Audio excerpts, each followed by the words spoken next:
let's do our first project. This is a project that was borrowed from this guy named Dan Myers. Anybody familiar with him, his videos? Like, all these philosophies are very convergent. So, so here's the activity, and the assessment is going to be you guys as a team, and you're going to write your method and your prediction on your board, and we're going to share our methods and our predictions. So here's the project. It's going to be a little bit crowded, but we can do it. I have a bucket of water over there with a hole in it and a piece of tape over the hole. I'm going to pull that piece of tape off, and it's going to start to drain. And this is getting at problem solving, grit, communication, and cooperation. That's the goal. This is not really a challenging math problem, right? This is the very first activity we do when the kids come into the very entry-level problem solving. That is 3 days of like introducing the concept, getting together, talking about how to represent what is important. I mean, they take forever. You know, they're not like you guys. You know, they gnash their teeth and they mess around, and you know, it takes a long time. And then they have to write. And because they can't take it home as homework because it's done on this, they have to do it in class, and then there's a lot of discussion. So it's a 3-day investment where not a lot of math content gets taught. But I feel like it's powerful stuff, and it really sets the stage for future projects. I want you guys to work as tables, and I want you to predict in minutes and seconds how long it will take for that bucket to drain entirely to the last drop. And I want you to write down on your board in some fashion that looks more or less like this as a group how you arrived at your decision. I want you to show me the math that you did, and I also want you to describe your logic. So if you guys have 5 crowded around a table, that's going to be, maybe you're going to have to like come up with a consensus about how to do it.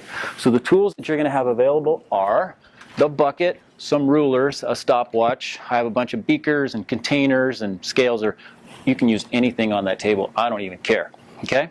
So what I'm going to do is give you guys essentially 15 minutes right now to pull the tape off there. And what I'm going to do is, a kid who's thinking smart, they're like, all right, I'm just going to like wait until it's halfway and multiply that time by 2.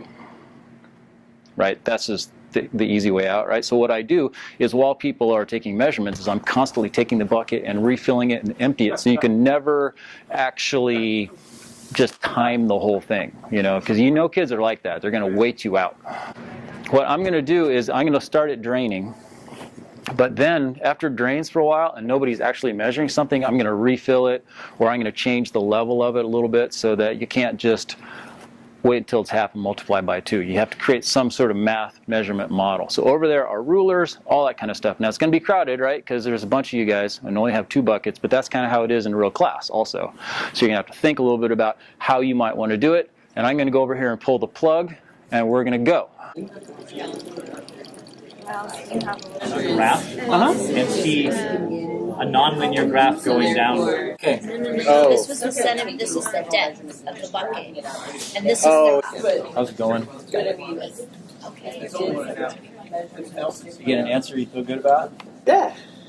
40 minutes. That's what we get. That all that work, you have a nice round number like 40. So let's talk about just the experience of doing this project. So here is my personal take: is that learning is an emotional experience, and if kids are not emotionally engaged, nothing goes in, right? And so if a kid wants to build something and you teach them how to use the table saw to cut it, they're like, yeah. But if a kid doesn't really want to do something, it just washes over them. A big part of this class is hooking them emotionally. Like, let's have a contest, see who can get it, get closest to the answer, and then part of your reward is you can still win if you're wrong. You can explain with precision why you were wrong. Like, oh, so I can win even if I'm wrong, right? And then I hand out a little prize. You know, it doesn't take much. You just give them like a pencil, man. They're like, cool. You know, I have a little box of those little eraser caps you put on pencils, because kids always wear off the erasers to their pencils before the pencils wear out. You can just hand out those things, man. Kids are like, this is awesome. So, but you get that emotional connection, and then kids are more engaged. I think part of the benefit of this method of teaching, I mean, there's cost, right? There's time. There's also accountability for individuals who are maybe not doing their share of the work, right? But then the advantage is that people can approach it in different ways, a little flexibility. So I heard people like just sort of like joking around and water was spilling, and I heard like even like little bits of laughter. I mean, was it, okay, it's math, right? But was it slightly fun? Oh yeah. So I mean, anytime you get a spill water, I mean, kids love that, or anything, anytime you get to do anything.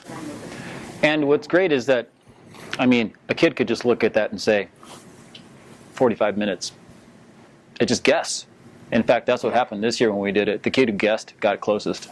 And which is great. It's like, hey, nice method. I hope that works for you in the future.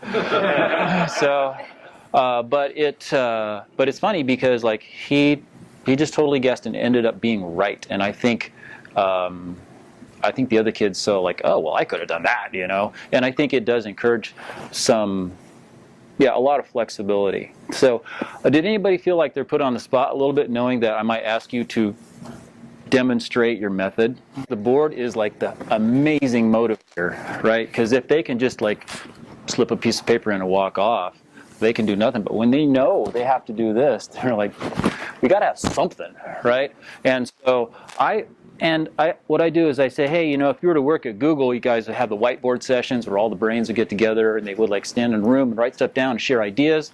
And that's what we're going to do. We're just going to share ideas. There's no right and there's no wrong. So let's just turn the discussion then to the calculations. Okay? So then one of the things that we get with this problem is, let's just say the bucket empties in 55 minutes and somebody calculates 49. Are they right or are they wrong? They're wrong. Well, What's the application? right and wrong is not necessarily depending on the numbers matching. Right and wrong is, are you close enough for your particular goal? Yeah, if they're just trying to get a ballpark, they could be off by 10%, and we could call it right. So then we have this big discussion of like, oh, not a single one of you got the right answer. Everybody was off by at least 3 or 4 minutes. Like, you all fail? No. What that means is that we need to talk about what right is. And that's a whole nother huge discussion I'll get to in just a second here. So then, with all of these projects, I say, all right, so I'm going to score you based on how close you are to the actual result as a percent. If you're within 5%, I'm going to give you this grade. If you're within 10%, if you're within 15%. And they're like, oh, how do you calculate percent? Like, oh, well, there's a whole other lesson I need to teach you. Let's go ahead and calculate percent. And what is percent error? What if I'm over or if I'm under? What is that error? And if there is no, but what if everybody does a project that doesn't have a specific answer, but there is an average of the class and you are far from the average? How can you be wrong if nobody even got the same answer and there was no one correct answer, like in some other project? So the next project we're going to do, there's no way to measure the actual result. We have to look at all of our data and just say, all right, based on your guys' calculations, what can we assume is right? And then we're like, standard deviation. We've got a little bit of statistics. So what becomes correct has to involve a whole another huge discussion and all of this like mind-opening learning, like, oh, wow, you mean, I have a kid come up to me and say, the answer is 80, and they come up, I got like 79.998. How come I didn't get it right? It's like, that's right. That's 80, dude. Check it out. It's really close. And they're like, oh, so pretty soon by the end of the school year, I mean, the kids are like, yeah, the answer was supposed to be 27.5. I got 28, but I think it's because of my rounding. I'm pretty sure that's good enough. I'm like, Ching, you learned something. You have a sense of what numbers mean. So the goal for this one is to understand that. And then the next lesson involved in this activity is assumptions. What assumptions did you guys make about this? Because for the state, I don't want to talk about Common Core and work samples, but for the state, there is this section on all these work samples called analysis, and it's in-depth. And if you don't have a rich, meaningful analysis on, for example, you are not going to pass and you will not graduate from high school, right? So this analysis is huge, and so this is getting at those math skills and habits, math logic. So what assumptions did we make? When you found the volume, did you make an assumption? Well, This is a cylinder. Is it a cylinder? It's a truncated cone. Right, and so this is the deal. It's like, oh, everything we're doing is wrong, okay? But you can still get an answer, and it could still have value. You could assume that there is a correct answer, and in this case, we're actually going to do it, and there will be an answer. We'll run them both, so you can test your math model on your bucket. But the thing is, I press them to like write their assumptions down, and this is the whole purpose of this activity is, what are you thinking? What are you assuming? How are you measuring it? And then in the final result, this is what I love, is kids will get a number like this. They'll get, okay, I got 37.42 minutes. How long is that? 37 minutes and 42 seconds. Right? And it's like, oh, I ran into this all the time. Like when I first started teaching this class, they could not tell me what this actually was. And I'm like, oh, talk about technology. Like we're talking about a clock here, right? You know, you got to be able to do this as well. And similar, this could be 30, you know, if this was 8 and that was feet, that's 37 feet and 8 inches. So, you know, like then you have to teach the whole concept about how do you take these fractions, turn them into decimals, and relate them to our actual numbers so it means something. And it's huge. I mean, a fantastic amount of learning can come out of just a little bucket, and it's cheap.